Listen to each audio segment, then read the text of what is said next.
शिवानी अपने माता पिता के साथ एक छोटे से गांव में रहती थी। शिवानी के माता पिता बहुत गरीब थे। उसके पिता एक किसान थे।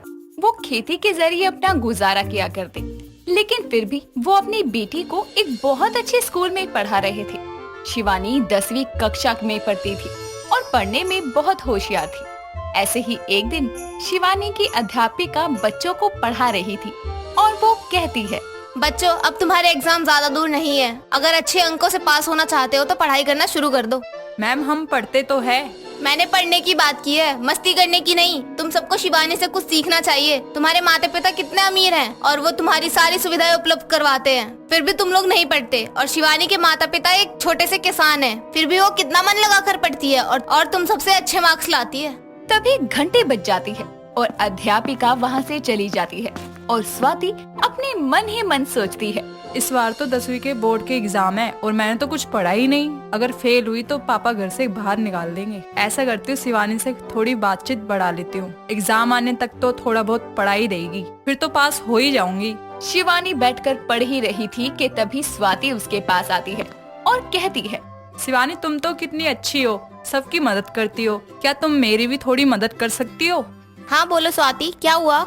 तुम्हें तो पता ही है, हमारे एग्जाम बहुत ही पास है और मैंने तो कुछ पढ़ा ही नहीं है। क्या तुम चैप्टर मुझे समझा सकती हो? हाँ बताओ, तुम्हें क्या समझ नहीं आ रहा? शिवानी, वो ऐसा करते हैं, तुम मेरे घर आ जाना, वहीं पढ़ते हैं। हाँ चलो ठीक है। इतना कहकर स्वाति अपने दोस्तों के साथ मस्ती करने चली जाती है और शिवानी फिर से पढ़ने बैठ जाती है। अब शाम को शिवानी स्वाति के घर पढ़ने के लिए जाती है तो स्वाति अपने कमरे में बैठकर टीवी देख रही थी।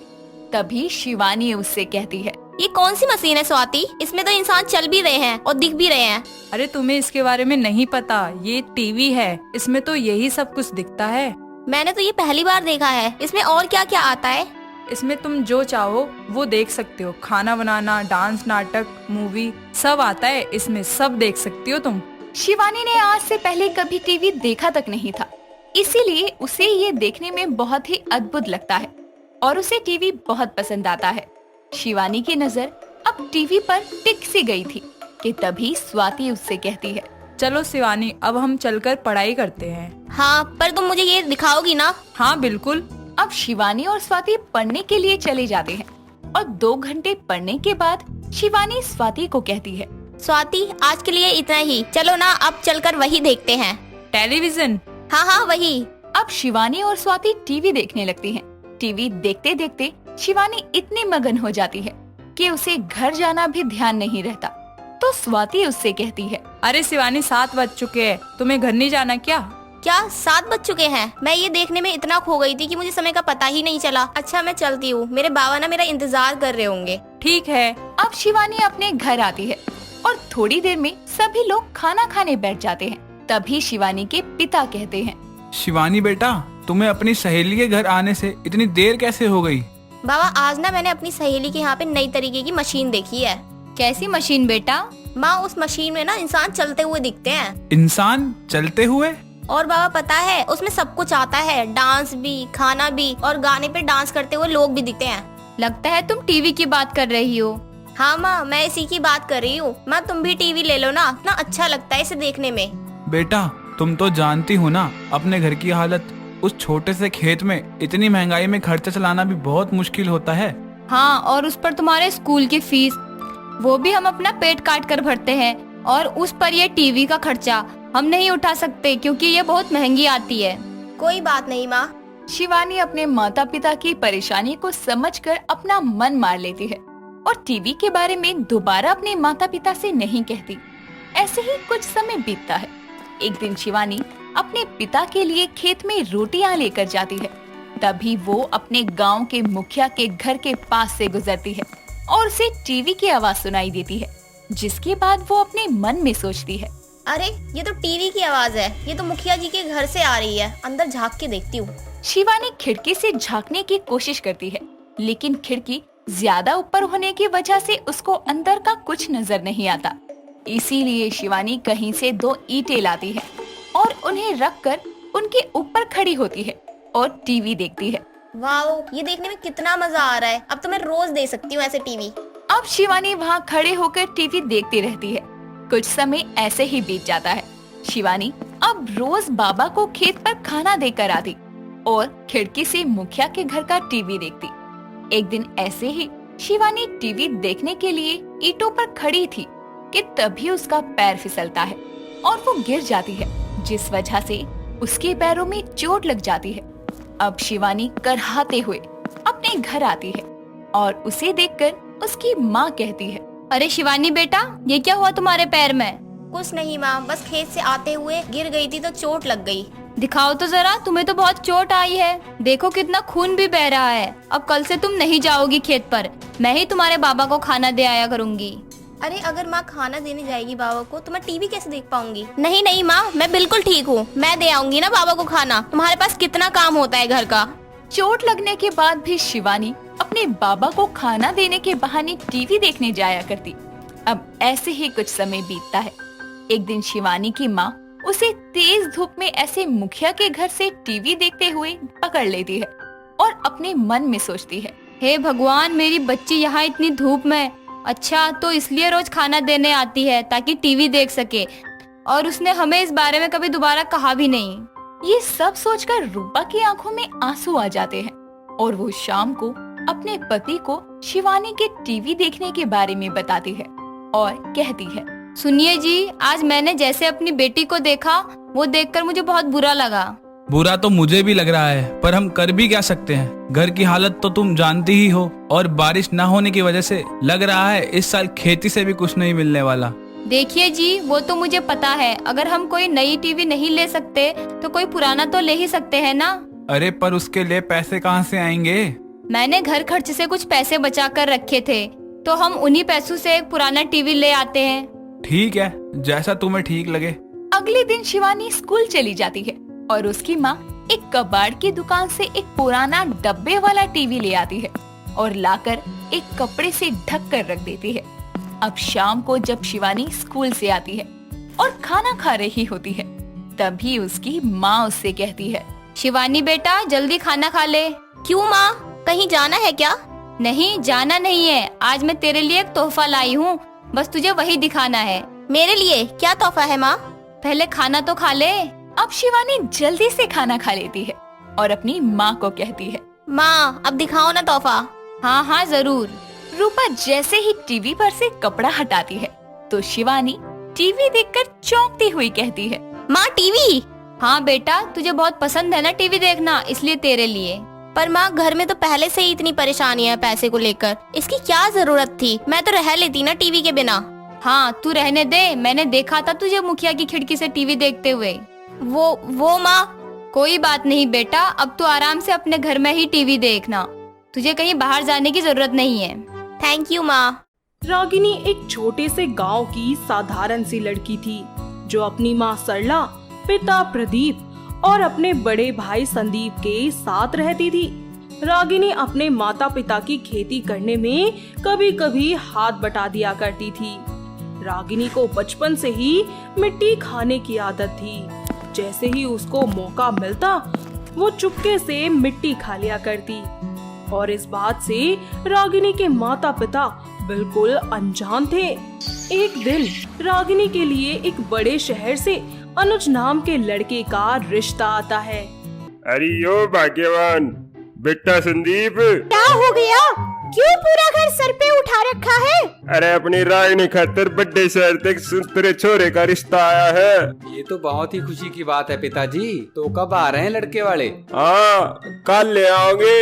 अगले ही दिन अनुज अपनी माँ तेजस्विनी और अपने पिता सोमपाल के साथ रागिनी को देखने उसके गांव आते हैं। आओ जी आओ, और में कोई तकलीफ तो नहीं हुई? अरे अरे नहीं भाई साहब, कोई तकलीफ नहीं हुई। अब तो आप लड़की दिखा दीजिए, बाकी बातें होती रहेंगी। सरला रागिनी को लेकर आती है, जहां अनुज के घर वाले रागिनी को देखते ही रह जाते हैं। कुछ ही दिनों में रागिनी और अनुज की शादी हो जाती है, जहां रागिनी अपने ससुराल की सारी जिम्मेदारियां बखूबी संभाल लेती है।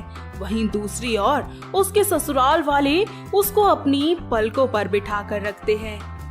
पर शहर में रागिनी को कहीं पर भी मिट्टी नहीं मिलती।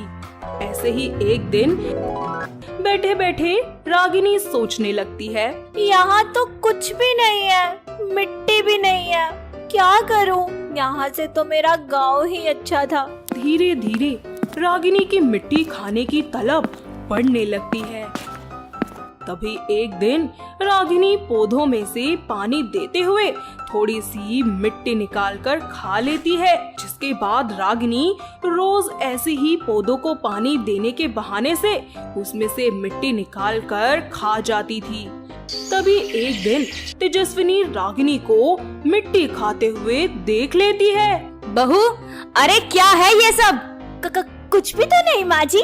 तेजस्विनी रागिनी को बहुत डांटती है, जिस पर रागिनी बोलती है, माँ जी मुझे माफ कर दीजिए, अब से नहीं खाऊंगी, पक्का। ठीक है, पर अगर आगे से ये सब मैंने देखा ना तो ठीक नहीं होगा तेरे लिए। पर रागिनी अपनी हरकतों से बाज नहीं आती। मजबूरन तेजस्विनी को घर में से सारे पौधे हटाने पड़ते हैं ताकि रागिनी मिट्टी ना खा सके। कुछ दिन यूं ही बीत जाते हैं और रागिनी प्रेग्नेंट हो जाती है, और ये खबर सुनकर सभी घर के बहुत ही ज्यादा खुश होते हैं।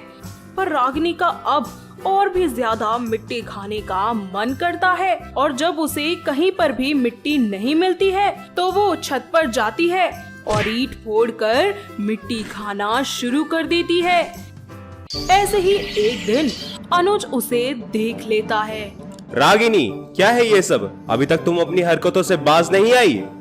सॉरी अनुज जी, पर पता नहीं मुझसे रहा नहीं जाता, इसीलिए थोड़ी सी खा ली। रागिनी, हमारे होने वाले बच्चे के बारे में तो कुछ सोचो। अब तुम अकेली नहीं हो, लगता है ये बात माँ को बतानी होगी। नहीं नहीं अनुज जी, आप प्लीज माँ जी को मत बताइएगा। मैं प्रॉमिस करती हूँ कि अब के बाद से मैं मिट्टी, ईंट, पत्थर कुछ खाऊंगी क्या, उसकी तरफ देखूंगी तक नहीं। पर प्लीज आप माँ जी को कुछ मत कहिए। अनुज रागिनी की बातों पर विश्वास कर लेता है और किसी को कुछ नहीं बताता।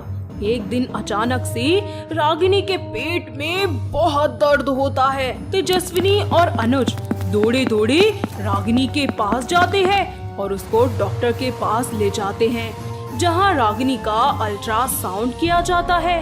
वो एक्चुअली रागिनी जी के पेट में स्टोन है। क्या रागिनी जी मिट्टी खाती है? हाँ, देखा था मैंने एक दो बार। ये अक्सर गर्भवती महिलाओं में कैल्शियम की कमी होने की वजह से होता है, पर ध्यान रखना ये आगे जाकर मिट्टी ना खाए, नहीं तो प्रॉब्लम हो सकती है। डॉक्टर की बात सुनकर सभी लोग टेंशन में आ जाते हैं और तेजस्विनी बोलती है, डॉक्टर मेरी बहू और उसका बच्चा ठीक तो है ना? हाँ ठीक है, रागिनी जी को कुछ दिनों के लिए दवाई खानी होगी और उनका स्टोन ठीक हो जाएगा, पर ध्यान रखिएगा जो मैंने कहा है। रागिनी घर आती है, तभी तेजस्विनी उससे कहती है, अरे मेरी क्यों सुनेगी तू? देख लिया ना मिट्टी खाने का नतीजा। मेरी एक बात कान खोल कर सुन ले तू, अगर इस बच्चे को कुछ हुआ ना तो तेरी खैर नहीं, समझी? जी माँ जी। हर बात में जी माँ जी तो बोल देती है, पर थोड़ा कर भी लिया कर। रागिनी इतना सब होने के बाद भी नहीं मानती। दवाई ना लेकर वो सबसे छुप छुप कर मिट्टी खा लिया करती। एक दिन तेजस्विनी उसे फिर से मिट्टी खाता देख लेती है। अरे ओ करमजली, अरे मान जा, छोड़ दे ये सब खाना, नहीं तो मर जाएगी एक दिन। माँ जी, मिट्टी खाने से कुछ नहीं होता, समझी आप? अरे कुछ नहीं होता तो ये पथरी कैसे आ गई तेरे पेट में? माँ जी, ये सब तो एकदम नॉर्मल है, और किसने कहा आपसे कि ये सब मिट्टी खाने की वजह से ही होता है? अरे जो लोग मिट्टी नहीं खाते उनको भी तो ये प्रॉब्लम हो जाती है, उन्हें किसका नाम देंगी आप? रागिनी किसी की नहीं सुनती और उसकी मिट्टी खाने की इतनी ज्यादा तलब बढ़ जाती है, अब वो ना तो किसी की सुनती और ना ही किसी से डरती थी। यहाँ तक कि उसने दवाइयाँ लेना भी बंद कर दिया था। कुछ दिन यूं ही बीत जाते हैं।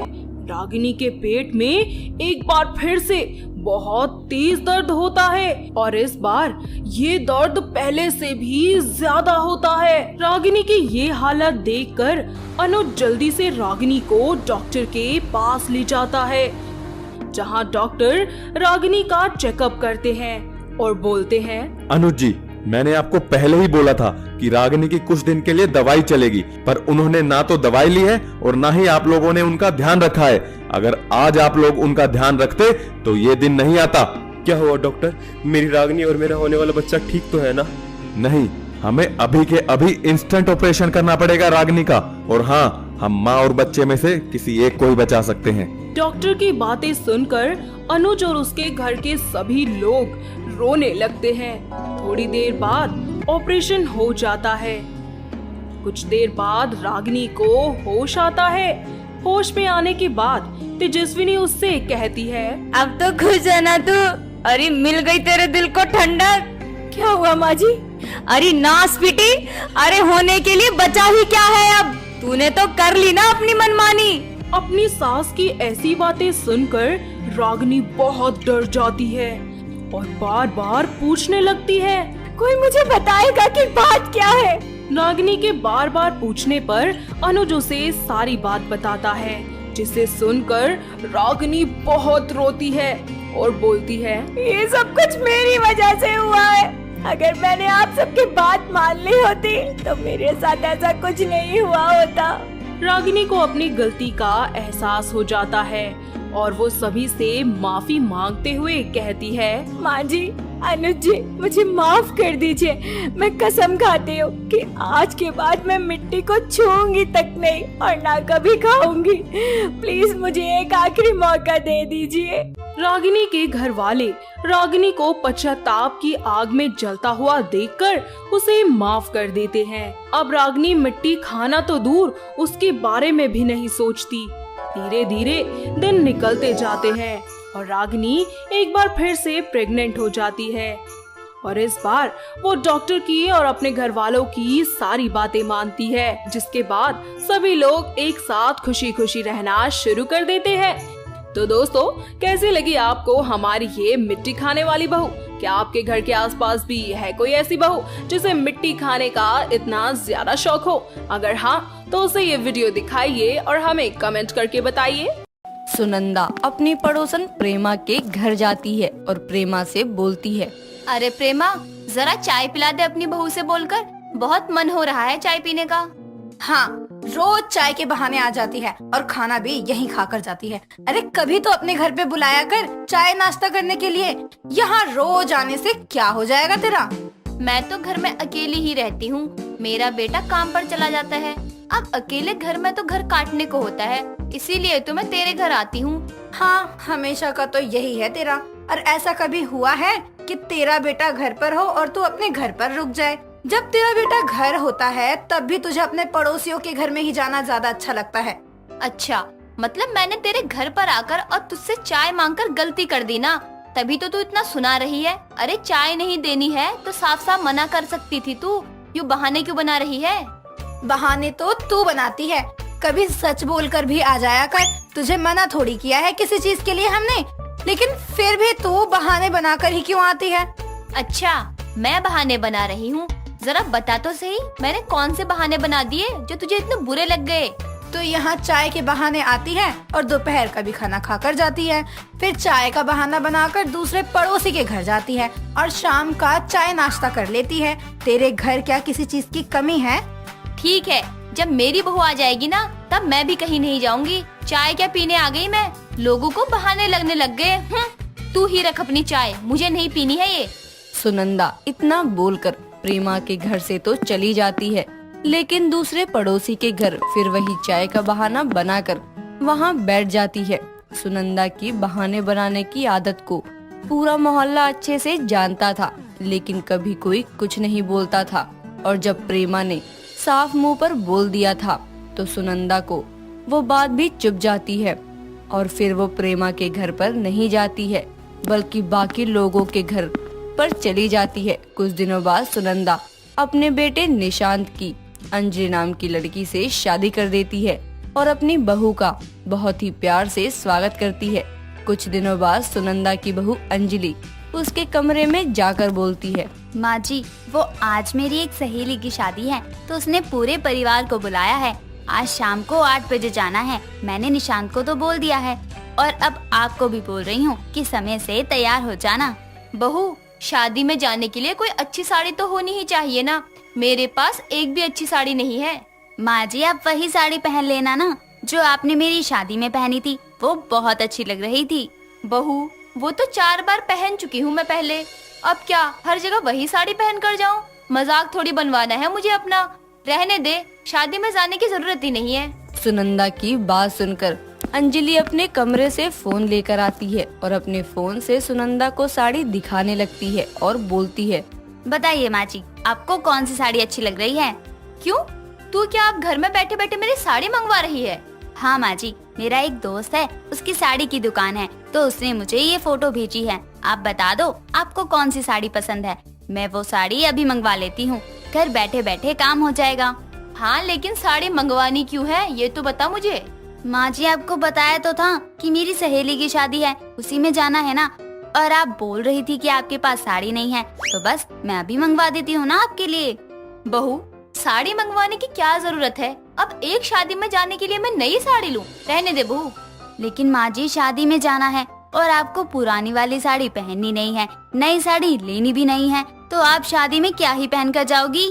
बहू, इतनी सारी साड़ी है तो फिर क्यों नई साड़ी मंगवानी है? बिना बात के पैसे बर्बाद होंगे। माँ जी आप बार बार बहाने क्यों बना रही हो? पहले साड़ी नहीं है ये बहाना बनाया, और अब जब साड़ी लेने के लिए बोल रही हूँ तो फिर बहाना बना रही हो कि मेरे पास बहुत साड़ियाँ हैं। हाँ तो मैंने इसमें कुछ गलत थोड़ी बोला, सही ही तो बोल रही हूँ। जब साड़ी है तो क्यों नई साड़ी लेनी है? पैसे कुछ ज्यादा ही आ रहे हैं क्या? कभी मेरी तरह तू भी बहाना बना ले कि माँ जी पैसे बचाने हैं। माँ जी लेकिन शादी है मेरी सहेली की, तो वहाँ भी जाना जरूरी है ना, और आपको तो पता है कहीं जाने में थोड़े बहुत पैसे तो लगते ही हैं, और आपको नहीं जाना था तो आप साफ मना कर देती ना, बहाने क्यों बना रही थी? बहू, मैं बहाने बना रही थी या नहीं ये मुझे बताने की जरूरत नहीं है, तू जाकर अपना काम कर। सुनंदा अपनी बहू को वहाँ तो चुप करवा देती है, लेकिन अंजलि को अपनी सास के बहाने बनाने वाली आदत का धीरे धीरे अच्छे से पता चल ही जाता है। लेकिन अंजलि फिर भी कुछ नहीं बोलती और जैसा चल रहा था वैसे ही अच्छे से चलता रहता है। कुछ दिनों बाद अंजलि रसोई में खाना बना रही होती है, तभी वहाँ सुनंदा जाती है और अपनी बहू से बोलती है, बहू आज खाने में क्या बना रही है? माँ जी मैं कुछ हल्का ही खाना बना रही हूँ, इतने दिनों से तो चटपटा ही बन रहा था। अरे नहीं बहू, आज तो कुछ अच्छा सा मसालेदार खाना बना, आज तो वो है। आज क्या है माँ जी? मुझे तो नहीं पता कि आज कुछ खास दिन है क्या?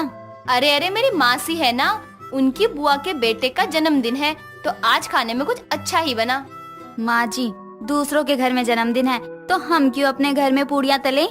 बहू वो कोई दूसरे नहीं है, रिश्तेदार है अपने, और जब हम अपनी खुशियाँ दूसरों के साथ बांट सकते हैं तो उनकी खुशियाँ क्यों नहीं मना सकते? चल कुछ अच्छा सा बना दे। लेकिन माँ जी मैं आपकी मौसी उनकी बुआ के लड़के से आज तक मिली भी नहीं हूँ, नाम तक नहीं पता मुझे तो। काहे की खुशी, फोन पर जन्मदिन की बधाई दे दो, वही बहुत है ना। बहू तुझे हर बात में अपनी नाक घुसाना जरूरी है क्या? जितना बोल रही हूँ उतना कर तू। सुनंदा इतना बोलकर वहाँ से चली जाती है। सुनंदा के जाने के बाद अंजलि खाना बनाने लग जाती है। सुनंदा रोज किसी न किसी बहाने से अलग अलग तरह का खाना बनवाती है। कई दिनों तक ऐसे ही चलता रहता है। कुछ दिनों बाद सुनंदा वापस से अंजलि के कमरे में जाती है, जहाँ अंजलि और उसका पति निशांत बात कर रहे होते हैं। तभी निशांत बोलता है, माँ आप यहाँ, कोई काम था क्या? हाँ, वो मैं ये बोलने आई थी कि अंजलि चाय बना दे और खाना भी बना दियो। आज की तारीख में तुम दोनों का रिश्ता जुड़ा था ना, तो आज कुछ अच्छा ही बनना चाहिए। नहीं माँ जी, हमारा रिश्ता आज की तारीख को तो नहीं जुड़ा था, 2 महीने बाद इसी तारीख को 1 साल हो जाएगा ना हमारे रिश्ते को जुड़े हुए, तो आज किस बात के लिए? हाँ तो मैं कुछ गलत थोड़ी बोल रही हूँ, तारीख तो यही है ना, भले ही महीना बदल गया हो। लेकिन माँ तारीख से क्या, कम से कम 6 महीना या 1 साल होना तो चाहिए ना। तुम दोनों पति पत्नी क्या एक तरफ होकर मुझे घर से बाहर निकालना चाहते हो? माँ जी हमने ऐसा कब बोला, हम तो बस आपकी बात को ही पूछ रहे हैं ना। पूछ नहीं रहे हो, तुम दोनों सवाल कर रहे हो। तुम दोनों को मेरी बात नहीं माननी है तो मना कर सकते हो। माँ आप नाराज मत हो, अब ठीक है, जो आप बोल रही हो ना अंजलि वही बनाएगी, अब तो ठीक है ना। सुनंदा बहाना तो बनाती थी, लेकिन अब उसकी ये बहाना बनाने वाली आदत सभी को पता चल गई थी, इसीलिए इतनी ज्यादा काम नहीं आती थी। उसे बहाने को ढकने के लिए और बहाने बनाने पड़ते थे। कई दिनों तक ऐसा ही चलता रहता है। अपनी सास के बहाने से अब अंजलि बहुत परेशान हो गई थी, इसीलिए अब अंजलि भी अपनी सास की तरह बहाने बनाने लग जाती है। ऐसे ही कुछ दिनों बाद अंजलि अपनी सास के कमरे में जाती है और बोलती है, माँ जी मेरे सर में दर्द हो रहा है, तो आज खाना आप ही बना देना। बहू, अभी कुछ देर पहले तो तू ठीक थी, बाहर सहेलियों के साथ घूमने गई थी, तब तक कुछ नहीं हो रहा था, या खाना बनाने के लिए बहाने बना रही है? तो क्या हुआ माँ जी, क्या आप ही बहाने बना सकती हैं बस? अच्छा, मैं बहाने बना रही हूँ तो तू भी क्या बहाने बनाएगी?